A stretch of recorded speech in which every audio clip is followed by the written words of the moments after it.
Dude. Hey guys, just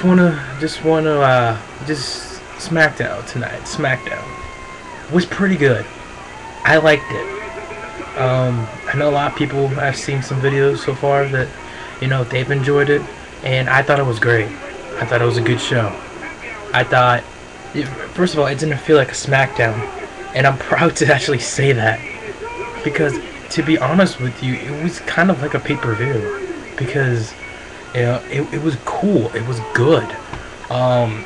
It was just there wasn't really much bad here on the show that I could think of. Let's break it down.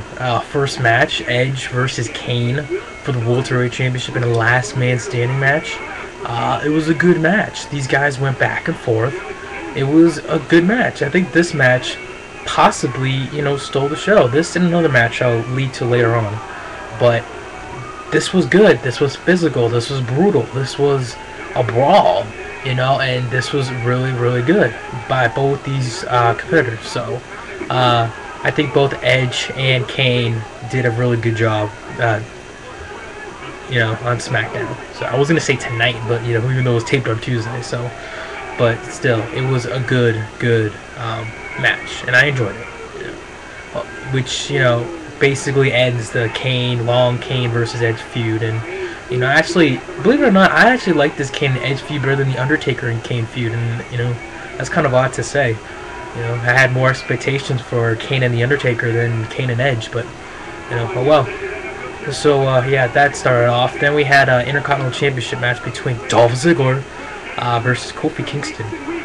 This was a pretty good match. Kofi Kingston does become the IC champion.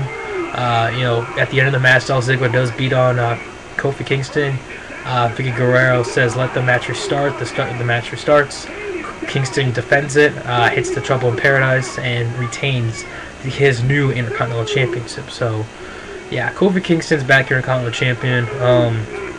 There's like three guys I could think of that maybe could be his opponent, maybe sometime in the near future. Maybe Jack Swagger, wouldn't mind seeing that. What are the other guys? Alberto Del Rio, that's not a bad choice in my opinion. And then you got, Cody Rhodes. You got dashing Cody Rhodes. I wouldn't mind seeing dashing Cody Rhodes, the Intercontinental Champion. I could see him cutting a promo saying he's the first ever dashing Intercontinental Champion, kind of like with Punk, first ever straight edge World Champion. Sorry, TV's a little low. But yeah, do you want to just freaking mute it? There we go. But yeah, it was a good match, and yeah, Kofi Kingston's your new Intercontinental Champion. So yeah. Then we had the number one contenders match. It was originally supposed to be a triple threat match. It was supposed to be The Big Show versus Drew McIntyre versus dashing Cody Rhodes, and for the most part, this was a good match. This was a good match, And then at the last second, right before the match starts, Vicky Guerrero comes out and says that her boyfriend, Dolph Ziggler, is going to be involved in this match, and the winner of this match will become number one contender for the Welterweight Championship for the Rumble. If I repeated that, I am sorry. But again, this was a good match, great match. This, I think, now that I think about it, this might have stole the show because this was good. This was fast. This was up paced. And it's sad because majority of, in my opinion, last year for SmackDown was slow and boring, and I just stood there like they could have done a better job with this. They could have, and I was just like, you gotta be kidding me. There were times that I literally skipped watching SmackDown, and I was just like, But I'm glad I didn't miss this SmackDown. Of course, but it was good.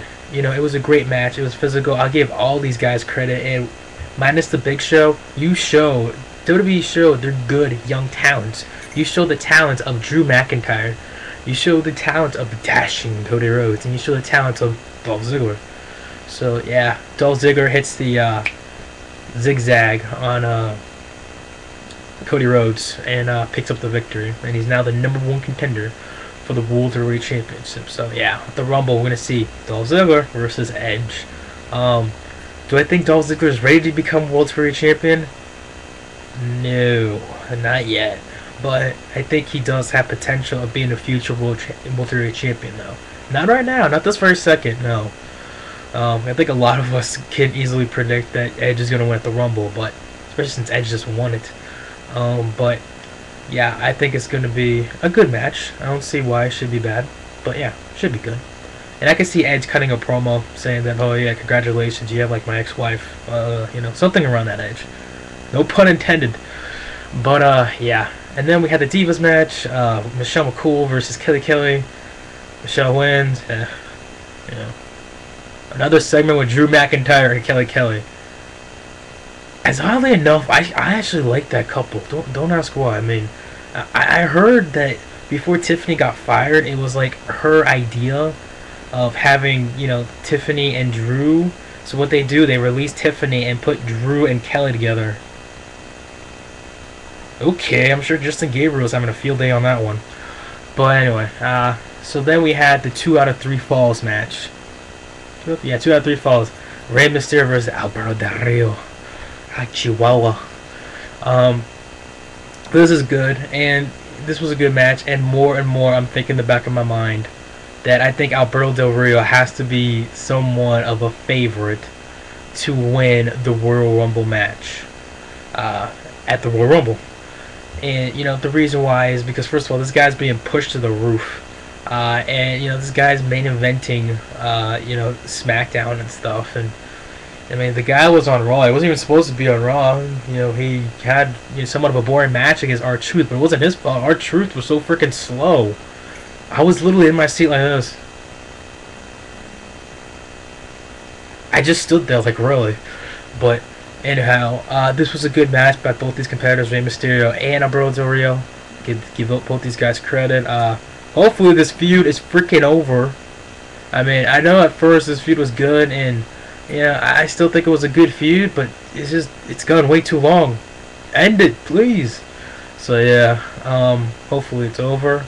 And yeah, Alberto Del Rio does win. He wins the 3rd fall, and you know, like I said, SmackDown was a good show. You know, there really wasn't anything wrong with SmackDown. I don't remember seeing Hornswoggle at all, so yeah, we had a Hornswoggle-free SmackDown. But that wasn't the reason why it was good. I could joke around about that, but anyhow, making this video a little longer than it should be. But I want you guys to know, if you saw Friday Night SmackDown on Sci-Fi tonight, the first SmackDown of the new year of 2011, did you like it? Did you not like it? What did you think of it? I want to know. Because, to be honest with you, I thought it was a good show. And I noticed a lot of people, like Straight Savior, I think Jared from the Wrestling Gurus liked it. Some other guy, I don't remember his name, liked it. But, yeah, it was a good show. And one of the reasons I even watched this show is because I kept on hearing that, you know, on paper, I didn't see the spoilers, but, you know, somebody told me on YouTube, I'm not going to say who it was, but somebody told me about the spoilers. They're like, oh man, this might be a good show. They told me one of the results of the matches. I was like, what? But, yeah. So anyway, I'm closing out this video, and hope you guys enjoyed Friday Night SmackDown. I'm telling you, WWE, I mean, Raw was good, SmackDown was good. Superstars actually wasn't that bad. WWE might be having something. Either WWE is having one lucky ass good week to start off the new year. They're doing this on purpose to make it look good. You know, and just because of the fact we're on the road to WrestleMania, and usually on the road to WrestleMania, WWE picks up the pace, especially of how slow it's been the last several months. Or the fact that WWE is just screwing with our minds, the fact of, okay, we're going to go put out a good product right now, just because, you know, all our fans are whining and bitching right now because of the fact that we haven't put out a pretty good product recently. So yeah, hopefully it's number one. Hopefully it's number one. Hopefully we don't see a bad SmackDown next week and a bad Raw. Oh yeah, real quick, forgot. Wade Barrett is on SmackDown now. Wade Barrett interfered in the number one contenders match. So yeah, my guess is Wade Barrett's gonna be, you know, there just because, you know, probably gonna have to deal with the Undertaker at WrestleMania. And I guess right now having somewhat of a feud with the Big Show, and then once Taker comes back, Taker and Barrett. Do I think Barrett's ready to face Taker? I don't know yet, but you know, we'll see how that goes. So anyway, I'll talk to you guys later.